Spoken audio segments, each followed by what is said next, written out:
Hey, it's Becca. I have another systems video here for you today, and this one's rather interesting. So if you have an assistant, an executive assistant, a virtual assistant, and you both have emails under your domain, this has to be a domain account with Google Admin. It cannot be your personal email, unfortunately, but you are able to delegate access to that assistant without giving them your password. And I'm going to show you how to do that right now. So if you go to your admin.google.com, you're going to have to change some settings on the admin side before you're able to change it with your account.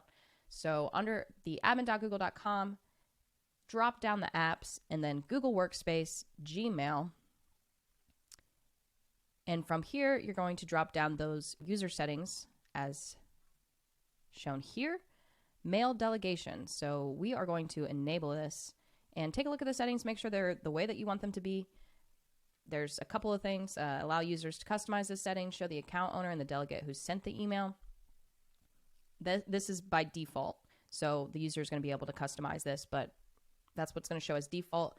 And then allow users to grant their mailbox access to a Google group. So I showed you in a previous video, but those support at yourdomain.com or info@yourdomain.com, you can enable this or leave it as is if you don't want that. And then you're going to go ahead and hit save here. May take a minute or two. Mine was pretty instant though. Okay, so after you have completed that on the admin side, then you're going to go to your account settings side. And that is going to be here. Here's your Gmail account settings. If you need to see what that looks like from the start, let's say you are in your inbox, you're going to go to the gear at the top right, see all settings. And then from here, you go to accounts. And then here you have grant access to your account. So I already added him. Let me delete that real quick so I can show you what it looks like to add him again. It's really simple though. We're going to do... This is my employee. Keep in mind, you cannot add anybody that's outside of your domain. So it has to be, in this case, it's peachyinnovations.com. Can't do at Gmail or anything like that. So you have to give your assistant an email within your organization. Next step, send email to grant access. And then they get sent a confirmation email. And you can change these settings here.